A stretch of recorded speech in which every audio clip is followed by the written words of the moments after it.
Assalamualaikum warahmatullahi wabarakatuh. Selamat Wah, datang Bapak, Ibu, dan Ananda hebat. Selamat pagi, salam sejahtera untuk kita semua. Em, Izinkan saya untuk memperkenalkan diri. Kali ini saya Sri Agung Ira Rohyani akan bertugas sebagai host dalam diskusi online ini.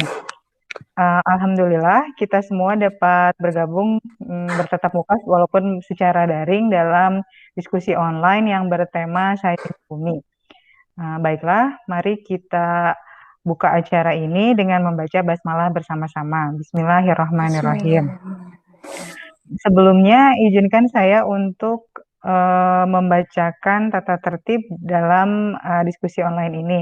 Yang pertama, Bapak, Ibu, dan Ananda hebat dipersilahkan untuk menyalakan kamera atau webcam di masing-masing HP ataupun laptop Bapak, Ibu, dan Ananda hebat. Kemudian yang kedua, ketika presenter sedang memberikan paparan materi, Bapak, Ibu, dan Ananda hebat dimohon untuk mematikan mic.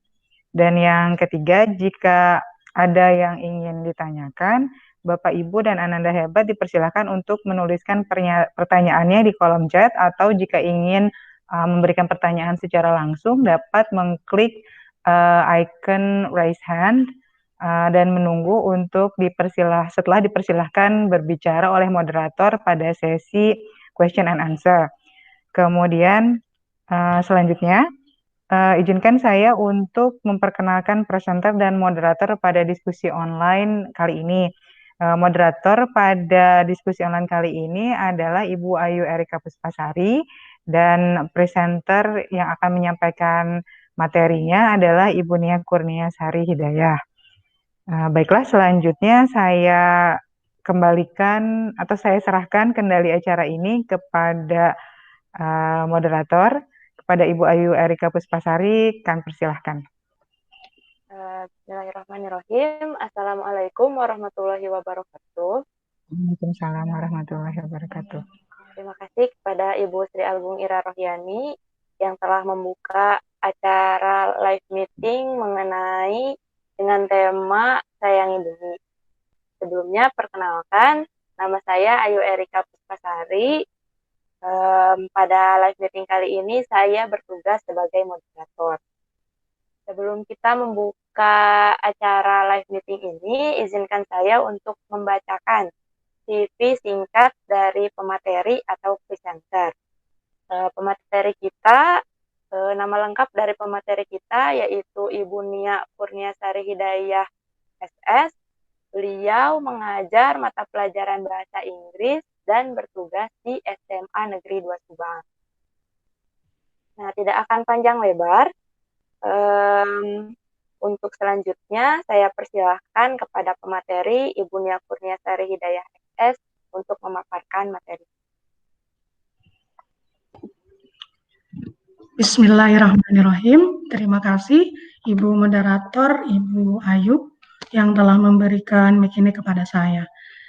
Pertama, izinkan saya untuk mengucapkan terima kasih dan salam hormat kepada Ibu Bapak Nanda Guru Hebat yang telah berkenan hadir pada pagi hari ini untuk berbagi tema materi yaitu Sayangi Bumi.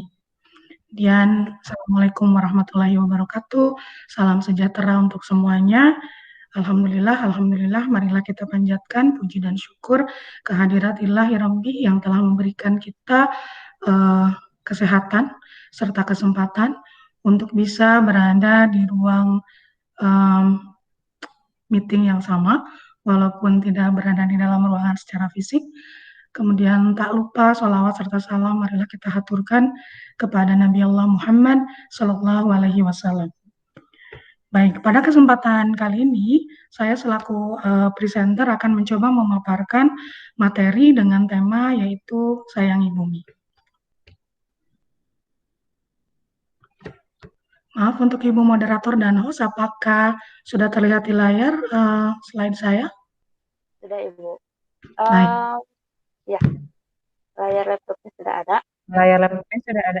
Sudah ada. Ya, ya.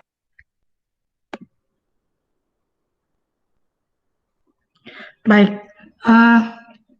Seperti yang kita pahami bersama bahwa usia bumi kita sudah sangat tua, ya, berkisar di antara 3,453 miliar tahun, sungguh sebuah usia yang tidak bisa kita bayangkan tuanya. Maka saya sangat tertarik dengan tema yaitu sayangi bumi, karena kita sama-sama tinggal dan hidup di bumi yang kita cintai sebagai planet ketiga dalam tata surya. Baik, kita mulai dengan pengertian bumi dulu. Pengertian bumi menurut Kamus KBBI yaitu bumi adalah suatu planet yang memiliki urutan ketiga dari matahari dan planet terbesar kelima dari semua planet yang ada di tata surya. Bumi juga dapat diartikan sebagai planet yang menjadi tempat tinggal bagi semua makhluk yang hidup di dalamnya. Dalam bahasa Inggris, bumi disebut Earth, sementara di Indonesia, istilah bumi berasal dari kata bumi yang berarti tanah. Kata tersebut merupakan bahasa Sanskerta. Kemudian saya berlanjut kepada definisi mengenai plastik. Apa hubungannya antara plastik dengan definisi bumi tadi? Karena ketika nanti saya memaparkan materi utama, ada hubungan yang sangat erat antara plastik dengan keberlangsungan bumi kita. Baik, saya lanjutkan kepada definisi plastik. Definisi plastik adalah jenis makromolekul yang dibentuk dengan proses polimerisasi. Polimerisasi adalah proses penggabungan beberapa molekul sederhana monomer melalui proses kimia menjadi molekul besar, polimer, atau makromolekul. Apabila terpapar panas dan tekanan, bahan yang terbentuk dari bahan polimer ini mampu dibentuk ke berbagai bentuk sesuai kebutuhan. Berbagai bentuk seperti batangan, balok, dan silinder yang kemudian dapat menyesuaikan sesuai dengan kebutuhan seperti botol, kresek, dan lain-lain. Benda ini juga merupakan bahan yang mudah terbakar sehingga meningkatkan resiko kebakaran. Asap hasil pembakaran produk berbahan dasar produk ini sangat berbahaya karena mengandung gas-gas beracun seperti karbon monoksida dan hidrogen sianida. Hal ini juga dapat menyebabkan pencemaran udara. Baik, sekarang di depan layar laptop serta gawai Bapak dan Ibu serta Ananda Hebat mungkin telah terpampang.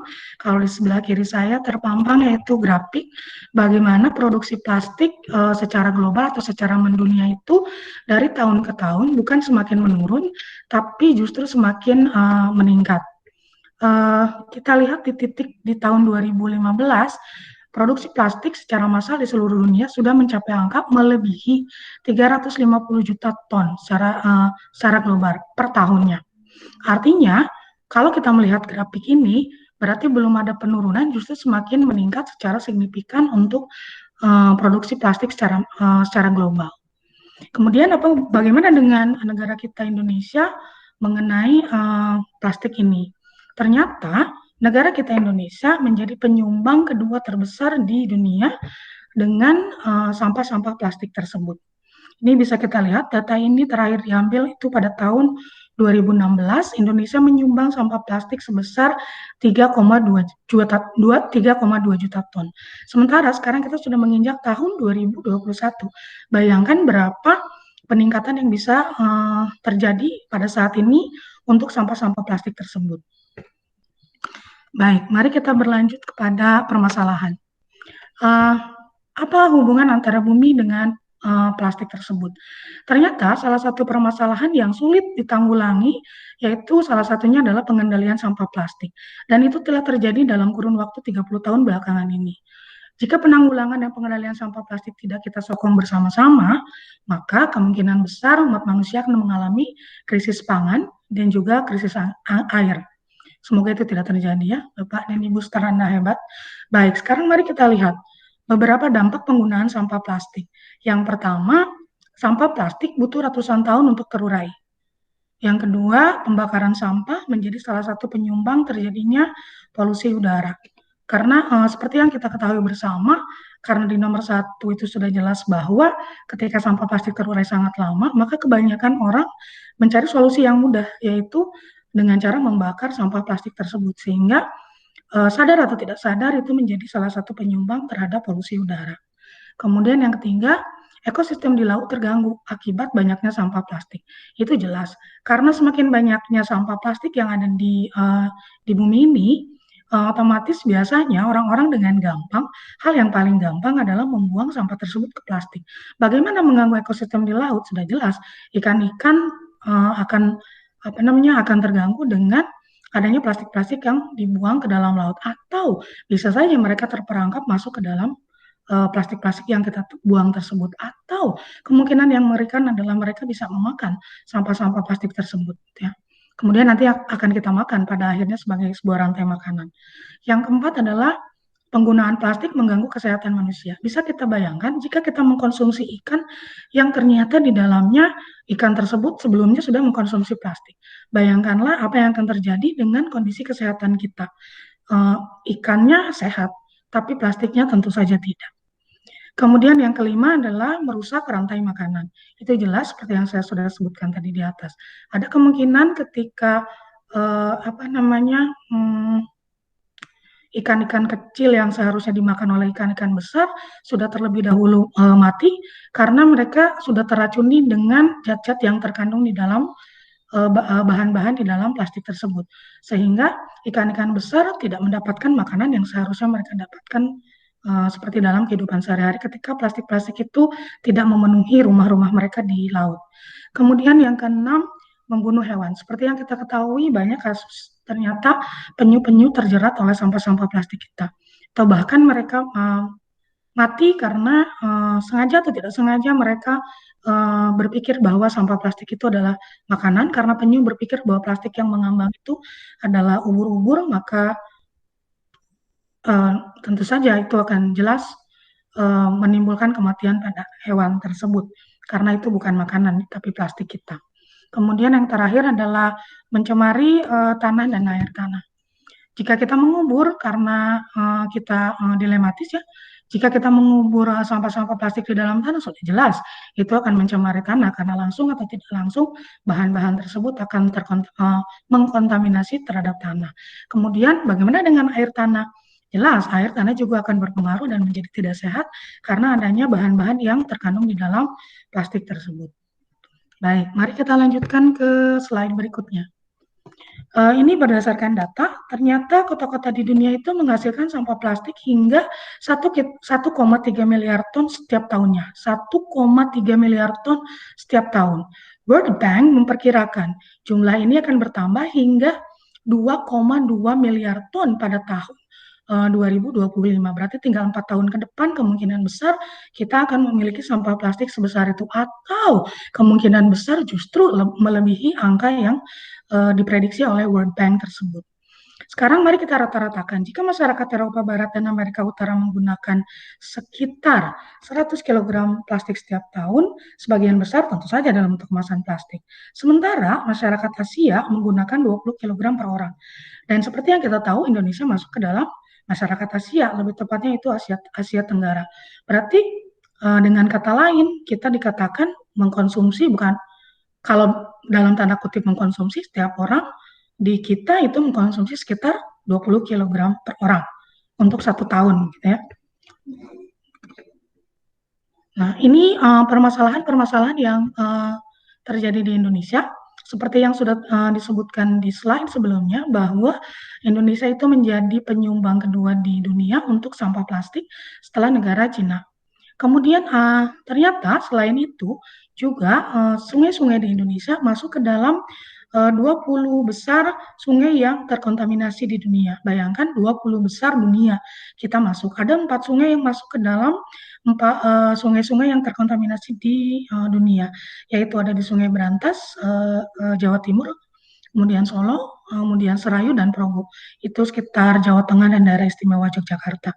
Tapi ternyata Indonesia, alhamdulillah, kita syukuri bahwa ternyata negara kita Indonesia memiliki target, yaitu pada tahun 2025 pemerintah kita menargetkan bahwa kita bisa mengurangi sampah plastik sebesar 70%. Kemudian di sini ada data dari Badan Pusat Statistik dan juga dari Asosiasi Industri Plastik Indonesia, yaitu sampah plastik di Indonesia mencapai 60 juta ton per tahun. Sebanyak 32 juta ton dibuang ke laut. Artinya sungguh kasihan ya, segala ekosistem yang ada di laut itu terkontaminasi dengan limbah plastik yang kita gunakan. Sementara itu, kantong plastik yang terbuang ke lingkungan itu sebanyak 10 miliar lembar per tahun atau sebanyak 85 ribu ton kantong plastik. Jumlah ini menempatkan Indonesia di urutan kedua sebagai negara dengan jumlah pencemaran sampah plastik ke laut terbesar setelah Tiongkok dan Cina. Baik, di slide saya selanjutnya ini adalah mengenai bagaimana cara kita menanggulangi sampah mengenai sampah-sampah plastik yang ada di laut, karena laut itu adalah bagian dari bumi, seperti yang tema yang sudah saya sebutkan di slide sebelumnya, bahwa kita sudah sepatutnya sebagai orang yang tinggal di rumah, yaitu bumi kita, sudah sepatutnya kita menyayangi bumi kita. Salah satunya adalah dengan kita mencegah bahaya sampah plastik yang ada di laut. Apa saja permasalahan-permasalahan atau hal yang harus ditanggulangi dalam sampah plastik yang ada di laut ini. Kemudian dampak buruknya seperti apa? Wajib kita ketahui ketika sampah-sampah plastik itu dibuang ke dalam laut, kita harus tahu seperti apa dampak buruk yang diakibatkan oleh kita sebagai manusia yang ternyata kita adalah produsen sampah gitu ya, atau kita adalah mengkonsumsi sampah dan membahayakan terhadap biota laut.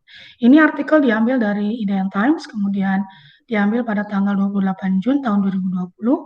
Ternyata ada 7 kerusakan laut yang disebabkan oleh sampah plastik. Seperti yang pernah saya bahas di slide sebelumnya, tapi ini lebih mendetail. Pertama adalah merusak keseimbangan nutrien di laut, karena sampah plastik itu kalau dibuang dan menjadi kecil-kecil, dia akan menjadi mikroplastik dan dimakan. Dan itu saja tentu akan menjadi atau membuat laut menjadi tidak seimbang terhadap nutrisinya, karena ikan-ikan menganggap itu adalah nutrisi bagi mereka tanpa mereka sadari bahwa itu justru membahayakan terhadap keberlangsungan hidup mereka atau biota laut. Yang kedua, membahayakan keselamatan hewan bawah laut. Itu sudah jelas. Bayangkan jika plastik besar itu justru menjadi jaring-jaring yang membahayakan terhadap kehidupan hewan di bawah laut. Yang ketiga adalah merusak terumbu karang.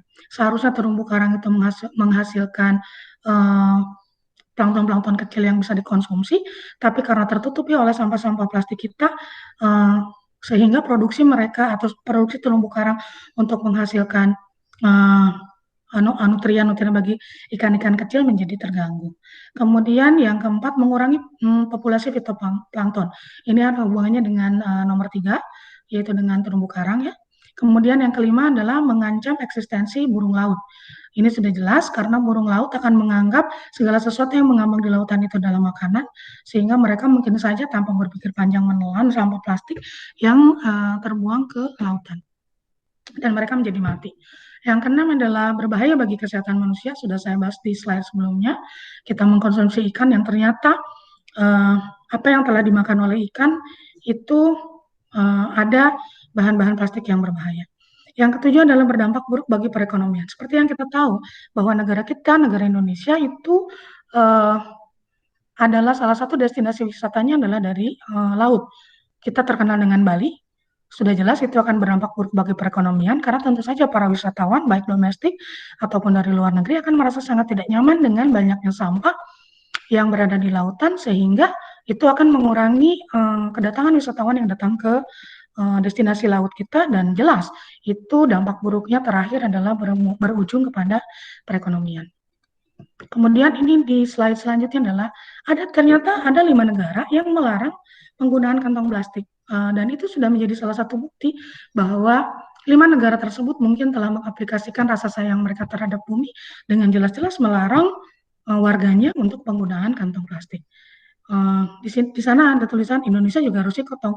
Amin ya, suatu saat nanti kita sangat berharap bahwa pemerintah kita akan mengeluarkan satu aturan yang jelas, peraturan perundang-undangan yang jelas untuk melarang kita menggunakan plastik, khususnya untuk makanan-makanan yang kita beli secara cepat saji, karena kebanyakan dibungkus itu dengan plastik. Baik, lalu negara mana saja? 5 negara itu, negara mana saja yang melarang masyarakatnya atau warganya untuk menggunakan plastik? Yang pertama adalah Bangladesh, yang kedua adalah Rwanda, yang ketiga adalah Tiongkok, walaupun Tiongkok ternyata penyumbang terbesar, tapi dimulai sekarang mereka sudah mulai melarang. kemudian yang keempat adalah Kenya, dan yang terakhir adalah Perancis. Masing-masing dari 5 negara tersebut memberlakukan hukuman yang berbeda-beda. Ada yang sampai masuk penjara dan juga denda uang. Baik, mari kita lanjutkan.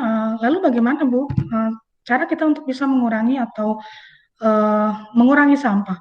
Ternyata tanpa kita sadari sudah banyak sekali orang-orang yang memanfaatkan limbah plastik sampah itu untuk bisa menghasilkan uang. Di sini ya pengolahan bagaimana sampah-sampah kantong plastik itu bisa menjadi satu kerajinan yang bisa menghasilkan salah satu penghasilan kita dari sampah ternyata. Ini ada UMKM, UKM-nya dimiliki oleh Ibu Yanti. Ini adalah salah satu contoh. UMKM-nya adalah dimiliki oleh Ibu Yanti. Jadi Ibu Yanti itu memanfaatkan limbah sampah kemasan. Limbah sampah kemasan seperti sabun, kemudian sampo, kemudian deterjen. Jadi diolah oleh Ibu Yanti ini bersama rekan-rekan yang lain menjadi sebuah kerajinan. Ada yang menjadi tas, ada yang menjadi payung, dan berbagai kerajinan lainnya. Nanti saya perlihatkan berbagai contoh hasil kerajinan tangan yang dihasilkan dari limbah sampah kemasan. Nah, ini adalah salah satu ini adalah beberapa contoh sampah-sampah kemasan yang kemudian bisa menghasilkan uang yang tentu saja akan meningkatkan perekonomian kita. Ini adalah di sana terdapat ada tas ya, tas-tas lucu yang ternyata dibuat dari plastik-plastik bekas kopi. Ada juga di sana masih ada merek ya, endorse Molto, tapi mungkin maksudnya bukan endorse, hanya kebetulan saja brandnya adalah Molto. Kemudian yang saya baca di sini ada apa ya? Ini ada deterjen juga warna kuning, ada Rinso, ada cap bango juga ternyata di sana. Kemudian di sini bisa jadi salah satu solusi bagi kita ketika kita mau ke pasar tradisional, nggak usah lagi bawa plastik atau kresek, karena di sana sudah lucu-lucu, sudah dijalin begitu rupa, contoh-contoh sampah tas-tasnya dari limbah plastik tersebut. Kemudian ini dari botol-botol plastik yang ternyata bisa dijadikan hiasan di depan rumah kita. Kemudian di sana ada jelas sekali terpampang nyata ada botol-botol plastik yang dijadikan pot-pot bunga. Kemudian yang terakhir adalah di sini ada payung ya. Kalau kita tidak melihat dengan dekat, kita tidak akan bisa membaca bahwa di sana ternyata ada bacaan di sana Mama Lime gitu ya. Yang terlihat adalah cantik, padu padan warnanya juga indah. Gitu ya. Baik, lalu apakah di Indonesia tidak ada peraturan yang dikeluarkan mengenai pengelolaan sampah itu sendiri? Sampai dengan saat ini, Peraturan Menteri Lingkungan Hidup dan Kehutanan Nomor P745 Tahun 2019 baru mengatur mengenai pengurangan sampah oleh produsen. Artinya, produsen yang membuat segala sesuatu yang berbahan plastik itu ada limitnya, ada batasnya, hanya pada sampai batas tersebut. Jadi belum ada terhadap kita selaku pelaku atau orang yang menggunakan plastik tersebut, belum ada peraturan menghukum atau denda jika kita membuang, belum ada aturan yang jelas. Seperti apa? Seperti di negara-negara yang tadi 5 negara yang saya sebutkan di slide sebelumnya. Semoga ini menjadi langkah awal bagi negara kita Indonesia untuk bisa selanjutnya mengeluarkan peraturan yang jelas bagi kita selaku konsumen yang tentu saja kita yang paling banyak menggunakan plastik tersebut dalam kehidupan kita sehari-hari. Kemudian selanjutnya ini ada berita dari merdeka.com. Ternyata pemerintah itu telah mengambil 3 langkah bagaimana mewujudkan bebas sampah plastik pada tahun 2025 ya. Apa 3 langkah tersebut? Apa 3 langkah yang diambil oleh pemerintah tersebut?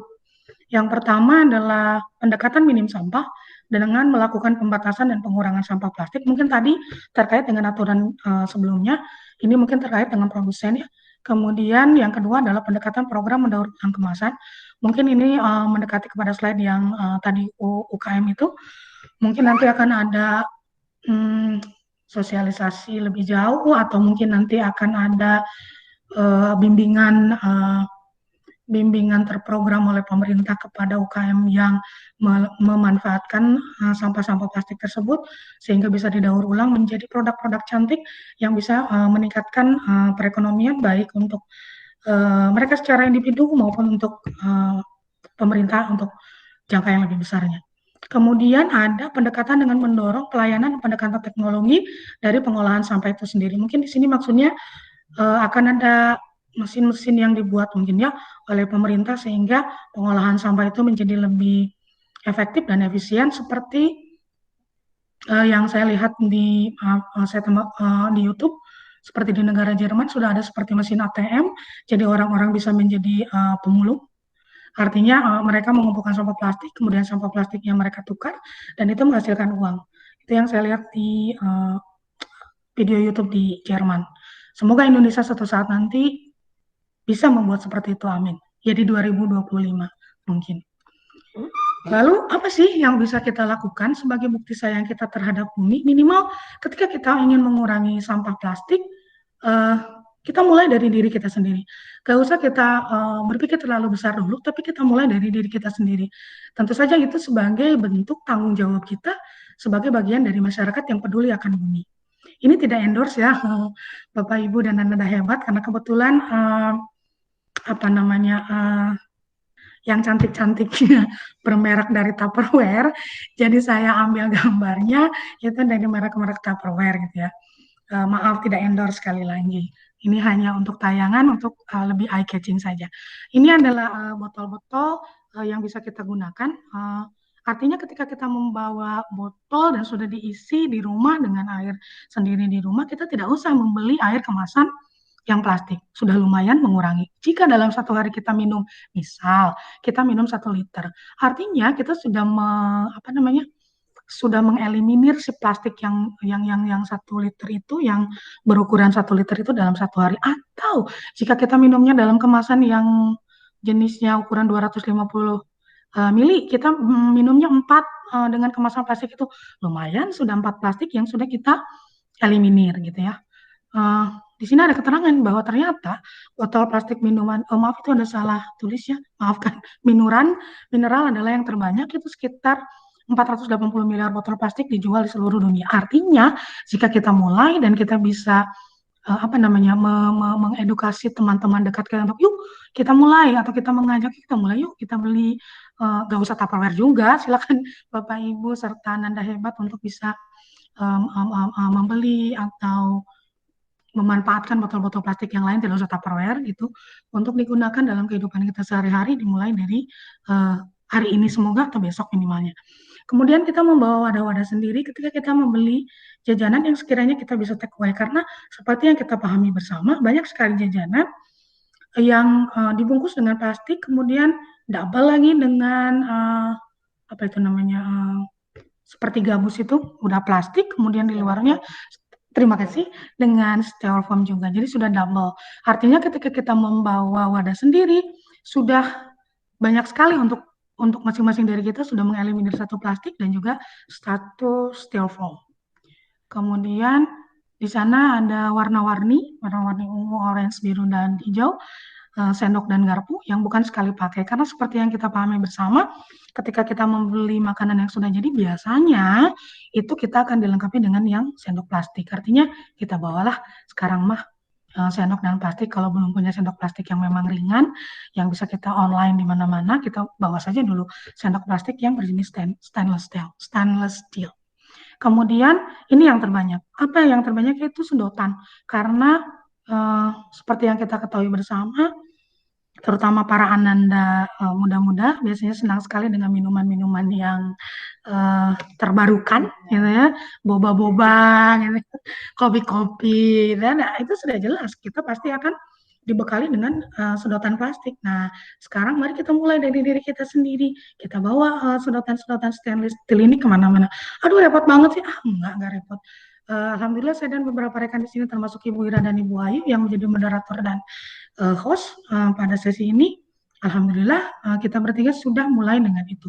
Walaupun ada beberapa hal yang saya terutama masih sering melanggar, suka lupa untuk tidak meminta sedotan kepada para penjual minuman karena saya sudah bawa.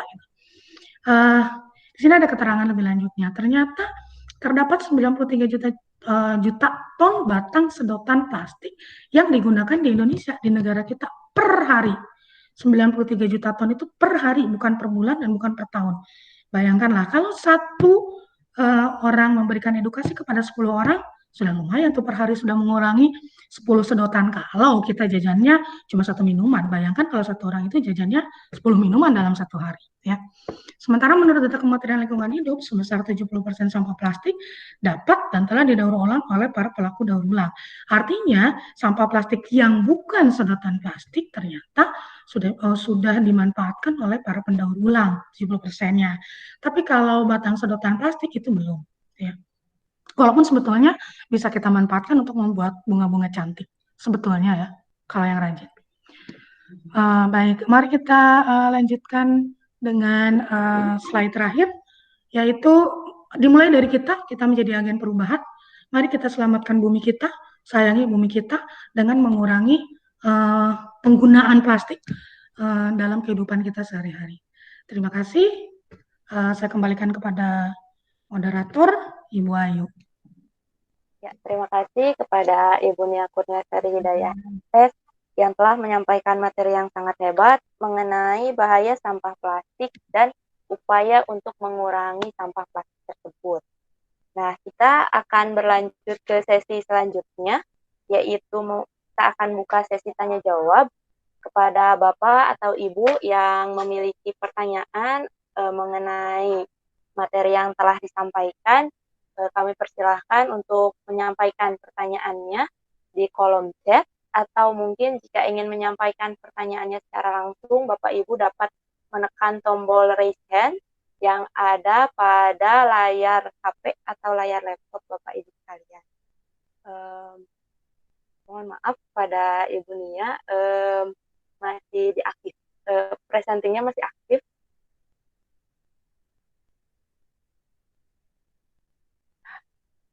Ya, apakah ada yang ingin bertanya? Ya, belum ada. Jadi tadi Ibu Nia sudah menyampaikan banyak hal tentang dampak sampah plastik yang bisa merusak ekosistem, merusak kesehatan manusia, dan yang lainnya. Baik, masih belum ada yang bertanya. Bapak Ibu bagaimana? Atau mungkin kepada Bapak dan Ibu instruktur, jika ada yang mau ditanyakan, kami persilahkan.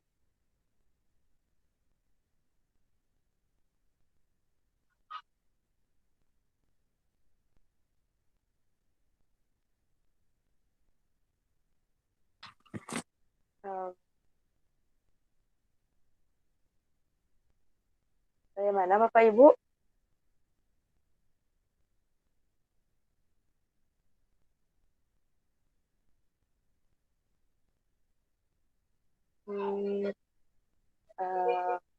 Bagaimana Ibu Ira, jika memang tidak ada yang bertanya, apakah kita tunggu dulu atau kita cukupkan sampai sekian?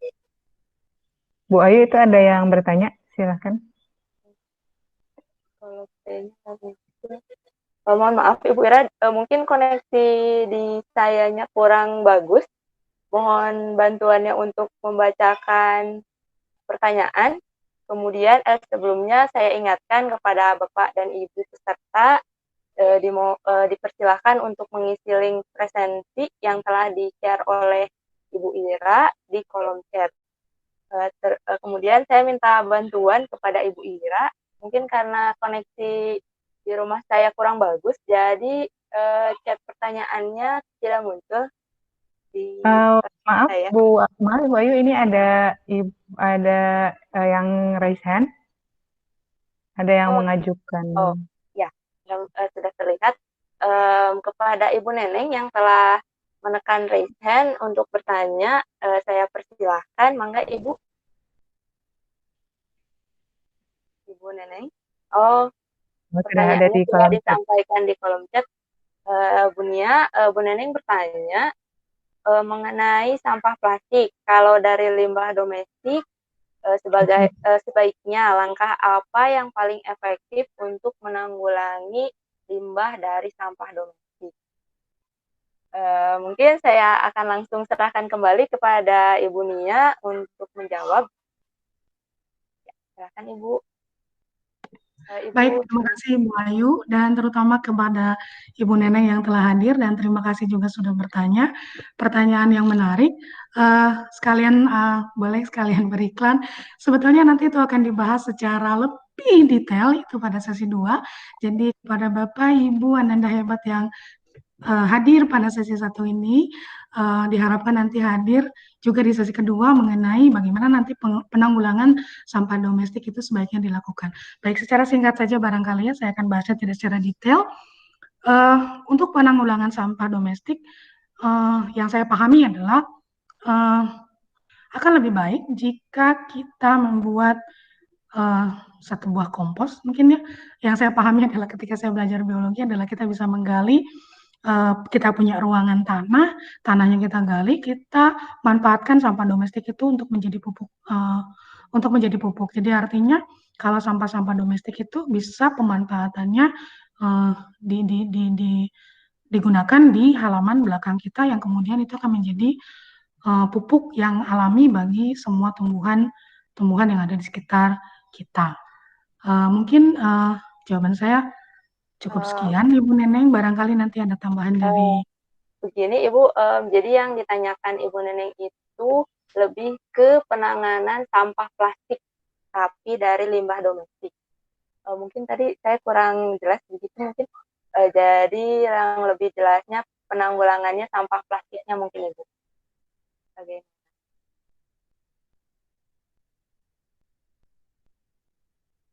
Masih di mute, Ibu, mic-nya. Baik, maaf Ibu Neneng, saya juga tidak membaca dengan teliti. Yang dimaksud Ibu Neneng mungkin sampah plastik yang kita hasilkan dalam rumah kita mungkin ya. Kalau saya lebih cenderung begini, karena kebetulan di rumah saya itu ada yang 1 bulan sekali mengambil botol-botol yang plastik atau berjenis beling. Jadi saya secara pribadi di rumah itu selalu memisahkan mana yang sekiranya itu berbahan plastik, mana yang sekiranya memang bisa dibuang. Kemudian lumayan repot kalau berdasarkan pengalaman saya, ketika saya memisahkan plastik dan bukan sampah non plastik, tapi kebermanfaatannya mungkin yaitu tadi kembali pada sayangi bumi, kemudian kebermanfaatan bagi orang lain yang hidupnya mungkin salah satunya adalah kebergantungan kepada berapa jumlah plastik yang bisa mereka jual kepada para apa itu namanya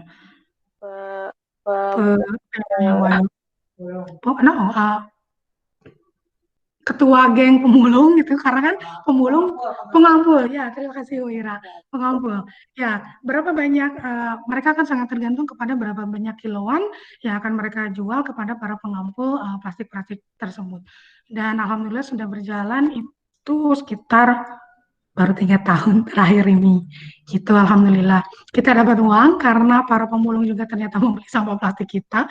Walau jangan dilihat dari berapa rupiahnya, tapi setidaknya kita bisa membantu pemulung tersebut dan kita juga sudah memberikan edukasi minimal untuk diri kita sendiri dan orang-orang di sekitar rumah kita bahwa sampah ini harus dipisahin gitu, bahwa ya ini akan berguna untuk orang lain dan tentu saja secara tidak langsung kita juga sudah menyayangi bumi.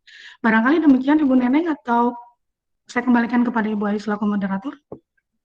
Ya, bagaimana Ibu Neneng, apakah ada yang ingin ditambahkan, ditanyakan kembali mengenai yang tanggapan yang telah diberikan oleh Ibu Nia? Tapi sepertinya Bu Neneng sudah meninggalkan ruangan, sudah tidak terlihat. Mungkin kepada peserta lain, apakah ada yang ingin ditanyakan? Jika tidak, berhubung waktu juga sudah akan mendekati waktu berakhir. Di laptop saya Ibu Neneng sudah tidak ada, tapi di sini ada. Bu Neneng ada yang ingin ditambahkan? Tapi berhubung waktu memang sudah habis, Ibu, mungkin sesi tanya jawabnya saya cukupkan sampai di sini. Terima kasih atas tanggapannya kepada Ibu Nia. dan juga paparan materi mengenai bahaya sampah plastik dan bagaimana saja cara pengurangan plastik, dan semoga materi ini bisa meningkatkan kesadaran kita semua juga untuk mengurangi plastik yang kita gunakan sebisa mungkin. Terus juga semoga negara kita bisa mengikuti beberapa negara lainnya yang sudah melarang penggunaan plastik. Mungkin sekian untuk sesi pemaparan materi dan tanya jawab untuk live meeting kali ini. Saya selaku moderator memohon maaf jika terdapat banyak kekurangan. Untuk sekarang saya serahkan lagi dan terima kasih juga kepada Ibu Nia. Sekarang saya serahkan lagi kepada host Ibu Ira Rohyani. Saya serahkan. Baiklah, terima kasih kepada Ibu Ayu yang sudah memberikan mic-nya. Kemudian juga tidak lupa saya ucapkan terima kasih kepada Ibu Nia Kurniasari Hidayah yang sudah memberikan materi yang sangat inspiratif, dan juga kepada Bapak, Ibu, dan Ananda Hebat yang sudah meluangkan waktunya untuk hadir dalam diskusi online kali ini. Juga kepada instruktur kami, Ibu Asih, Pak Teresa, dan juga Pak Rido yang sudah berkenan hadir. Baiklah, untuk menutup acara ini, mari kita membaca hamdalah bersama-sama. Alhamdulillahirabbil alamin. Terima kasih atas perhatiannya. Wassalamualaikum warahmatullahi wabarakatuh.